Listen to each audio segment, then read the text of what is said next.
dan teman-teman TV One, kita ketemu lagi di Apa Kabar Amerika. Saya Patsy Widakuswara. Dan saya Supriyono. Dan baru saja kemarin rakyat Amerika merayakan hari kemerdekaan yang ke-234. Meriah sekali 234, wow.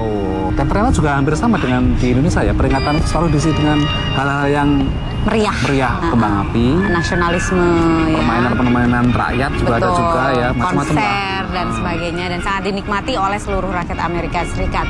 Tapi ngomong-ngomong soal 4th of July, kenapa kamu jadi bawa majalah? Saya masih sangat mencintai ini majalah The Rolling Stone. Tutup ini. Tutup nggak boleh ya, sensor ya. Boleh ditunjukin, tapi bagian situnya tutup dong. Ternyata saya kemarin juga membeli satu lagi untuk teman saya, masih ada di pasaran, Pet. Padahal ini kan majalah yang menjatuhkan seorang jenderal ternama di Amerika Serikat yang sampai-sampai membuat Presiden Obama mengganti sama sekali pucuk pimpinan perang Amerika Serikat di Afghanistan kan. Dan juga artikel ini amat sangat menyorot perbedaan antara pemimpin sipil dan militer Amerika Serikat. Tapi bebas dijual. Bebas, jadi tidak ada misalkan kayak kasus seorang jenderal ini menyuruh kolonel bawahnya untuk memborong serangan fajar untuk memborong di toko-toko majalah, tidak ada, Pak. Oh gitu. Tidak seperti kasusnya majalah Tempo misalnya. Betul. Memang di sini tidak ada, belum pernah terjadi kasus. Tidak ada tradisi borong-memborong. Tidak ada. Dan memang kebebasan pers di Amerika itu relatif memang bisa dikatakan dijamin oleh undang-undang dasarnya, Pet. Betul. Terutama di amandemen pertama, First Amendment ya. Yang benar-benar menjamin hak kebebasan memperoleh informasi bagi warganya, meskipun bukannya tanpa batas juga ya, Pri ya. Benar, sebenarnya juga dulu kan kita waktu zaman Orde Baru kan ada masalahnya, ada slogan bebas dan bertanggung jawab. Di sini sebenarnya juga begitu, Pet.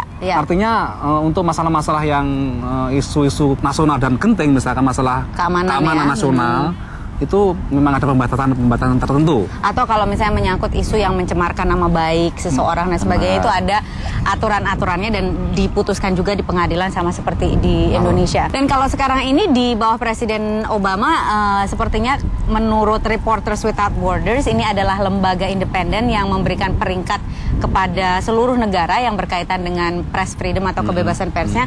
Amerika Serikat di bawah Presiden Obama ini membaik ya. Jadi peringkat 20 dari seluruh negara di dunia, tadinya peringkat 36 di bawah Presiden Bush. Kenapa itu? Ini ada sebabnya, karena di era kepemimpinan Presiden Bush itu kan gencar dilaksanakan program anti terorisme ya, yang kemudian dikeluarkan juga Patriot Act, undang-undang yang membatasi gerak pers, Pet.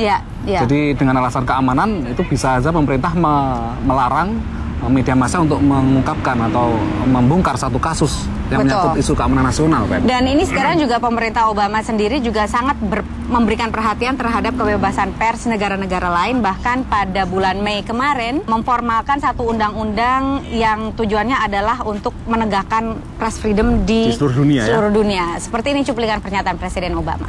What this act does is it sends a strong message from the United States government and from the State Department that we are paying attention to how other governments are operating when it comes to the press. It has the State Department each year chronicling how press freedom is operating as one component of our human rights assessment.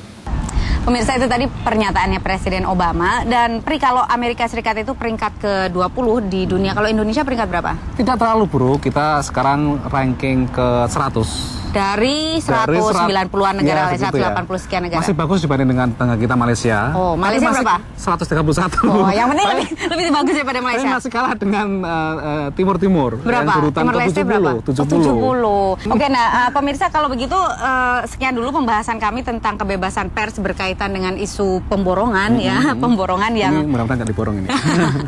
Sayang sekali terjadi di tanah air, tapi mudah-mudahan kasusnya bisa seperti apa nanti tidak ada penyelesaian ke pengadilan ya. Artinya ada mekanisme yang bagaimana agar perselisihan atau perseteruan dua ini antara majalah Tempo dengan Polri bisa diselesaikan dengan tidak lewat hukum lah, Pet. Dan lagi pula yang namanya informasi zaman sekarang ini itu kan mana bisa sih membendung informasi. Mau memborong seperti apapun juga kan tetap ada internet. Kita akan mungkin bisa lah ya. Betul.